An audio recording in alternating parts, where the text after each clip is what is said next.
오늘 본문 말씀 시편 149편입니다. 할렐루야 새 노래로 여호와께 노래하며 성도의 모임 가운데에서 찬양할지어다. 이스라엘은 자기를 지으신 이로 말미암아 즐거워하며 시온의 주민은 그들의 왕으로 말미암아 즐거워할지어다. 춤추며 그의 이름을 찬양하며 소고와 수금으로 그를 찬양할지어다. 여호와께서는 자기 백성을 기뻐하시며 겸손한 자를 구원으로 아름답게 하심이로다. 성도들은 영광 중에 즐거워하며 그들의 침상에서 기쁨으로 노래할지어다. 그들의 입에는 하나님에 대한 찬양이 있고 그들의 손에는 두 날 가진 칼이 있도다. 이것으로 문 나라에 보수하며 민족들을 벌하며 그들의 왕들은 사슬로 그들의 귀인은 철 고랑으로 결박하고 기록한 판결대로 그들에게 시행할지로다. 이런 영광은 그의 모든 성도에게 있도다. 할렐루야. 아멘. 반갑습니다. 오늘 시편은 할렐루야로 시작하는 할렐루야송 가운데 하나입니다. 1절부터 3절까지 성도들에게 여호와를 찬양하자고 명령합니다. 사람에게 마땅한 것은 여호와를 찬양하는 것이죠. 그 찬양의 형태는 새 노래로 찬양하는 것입니다. 어제 불렀던 찬양으로 만족하는 것이 아니라 오늘 부를 새 노래로 하나님을 찬양하는 것입니다. 이 새 노래는 무엇입니까? 바로 새롭게 시작하는 오늘을 주님께 맡기며 나아가는 것입니다. 어제 누렸던 은혜가 아니라 오늘 새롭게 주실 은혜를 기대하는 것입니다. 그러면서 춤추고 소고와 수금으로 찬양합니다. 그 찬양을 받으실 분은 어떤 분이십니까? 2절 말씀 같이 읽어보실까요? 이스라엘은 자기를 지으신 이로 말미암아 즐거워하며 시온의 주민은 그들의 왕으로 말미암아 즐거워할지로다. 네. 아멘. 자신을 지으신 분이시고 또한 그분은 그렇게 사람을 지으시며 그대로 내버려 두지 않으십니다. 왕으로 책임을 지시는 것이죠. 4절부터 6절까지는 그 왕으로서의 통치가 어떻게 드러나는가를 노래합니다. 4절에서 그분의 통치는 그분의 백성을 기뻐하고 또 겸손한 자를 구원으로 아름답게 하십니다. 이 세상은 겸손한 사람을 자신들의 이익을 위해서 이용합니다. 사단은 사람들 사이에서 이간질하고 또 서로가 하나 되지 못하게 만들죠. 하나님의 통치가 이루어지지 못하게, 하나님의 구원이 완성되지 못하도록 사단은 그렇게 회방합니다. 그것이 사단의 일이죠.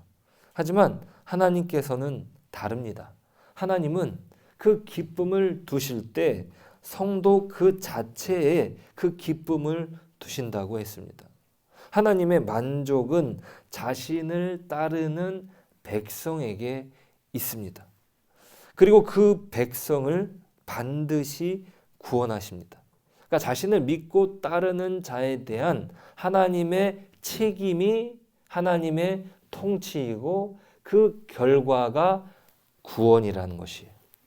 그것은 세상이 빼앗을 수 없고 그것은 사단이 망가뜨릴 수 없습니다. 그렇기 때문에 여호와 하나님을 찬양하는 것입니다. 그러기에 그 하나님의 통치는 우리의 영광을 받으시기에 합당합니다. 자, 동시에 이 통치는 칼로 드러납니다. 여호와 하나님에 대한 찬양이 두 날 가진 칼과 동시에 있습니다. 이 사실이 이해하기가 조금 어려운 부분이 있습니다. 오늘 6절 말씀 같이 한번 읽어볼까요? 그들의 입에는 하나님에 대한 찬양이 있고 그들의 손에는 두 날 가진 칼이 있도다. 네, 그들의 입에는요 하나님에 대한 찬양이 있어요. 거룩한 찬양이죠. 그런데 그들의 손에는 무엇이 있습니까? 두 날 가진, 그러니까 시퍼렇게 그 날이 갈려 있습니다. 그 칼이 그 손에 있다라고 말합니다. 이게 참 이해하기 어려운 구절 가운데 하나죠.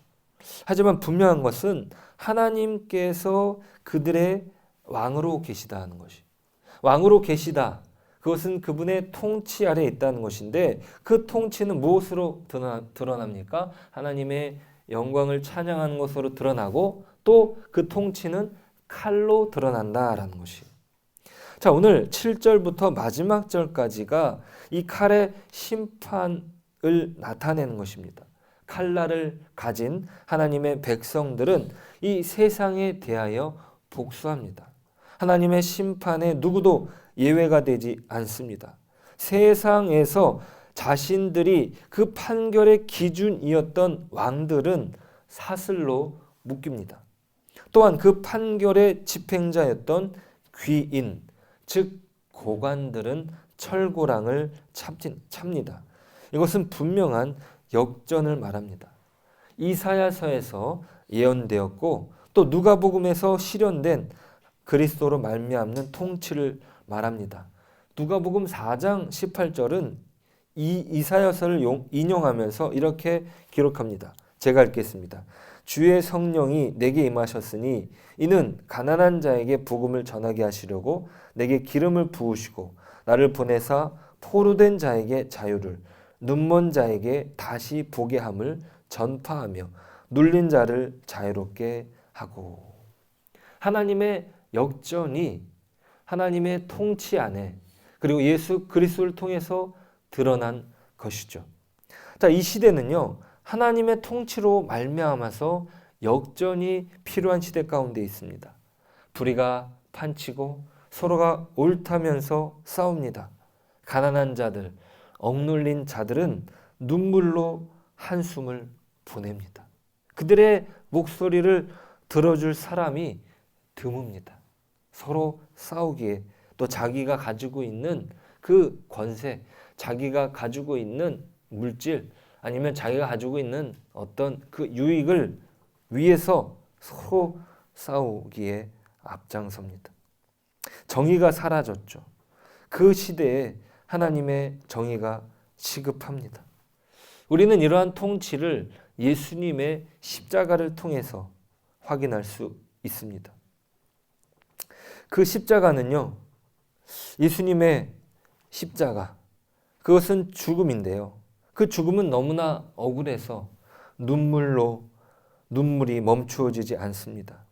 또 세상 권세에 속절없이 예수님이 패배한 것처럼 보이죠. 예수님이 십자가에 달리다니, 이건 있을 수 없는 일이야.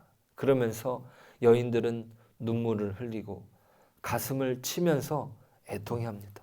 그리고 제자들은 뿔뿔이 흩어지죠. 자신들도 그 처지를 당할까봐, 자신들도 그 억울함을 당할까봐 예수님이 십자가에 달릴 만한 분은 아니다라고 하는 것은 그들은 알고 있었어요. 그들은 확신했습니다. 하지만 그들은 뿔뿔이 흩어집니다. 왜입니까? 자신들도 그 칼날에, 그 세상의 심판에 속절없이 당할까봐 그랬던 것이죠. 자, 그런데 그 예수님의 죽음이 부활을 통해 죽음에서 생명으로 역전됩니다. 우리는 이 십자가를 통해서 하나님을 향한 입술의 찬양이 어떻게 하나님의 심판과 연결되는지를 확인할 수 있습니다. 예수님을 무너뜨렸던 죽음도 예수님의 부활 앞에 꼼짝없이 심판을 당합니다. 그것이 하나님이 말씀하시는 칼날입니다. 오늘 시편처럼 성도들의 입에 찬양이 있고 동시에 그들의 손에 하나님의 영광의 칼날이 있다는 사실은 바로 십자가를 통해서 아주 분명하고 선명하게 드러났습니다. 오늘 하나님의 그 말씀에 오늘도 하나님의 뜻 안에서 묵묵히 복음으로 살아가는 것, 결국에 여호와 하나님의 그 칼이 우리의 손에 들려지게 된다는 것. 우리가 그것을 기억하면서 오늘 하루를 살아갈 필요가 있습니다. 그것을 통해서 우리는 여호와 하나님께 오늘도 새 노래를 불러 드릴 수 있는 것이죠. 어제의 눈물이 닦이는 것이고 어제의 한숨이 기쁨으로 바뀌는 것입니다. 그것이 우리에게 주어진 소망이요. 우리에게 주어진 그 소망에 인내가 더하여질 수 있는 이유인 것입니다. 우리가 이 사실을 놓고 함께 기도했으면 좋겠습니다. 우리가 기도할 때 예수님의 십자가를 통해 이루신 하나님의 승리, 예수님이 그 죽음에 무너질 것 같았지만 예수님이 부활하셔서 승리를 우리에게 허락하셨습니다. 그것이 바로 오늘 시편 말씀에 여호와 하나님을 찬양하는 그 입술에 동시에 그들의 손에 여호와 하나님의 칼날이 들려지게 되었다는 그 사실. 우리가 이것을 놓고 함께 기도했으면 좋겠습니다.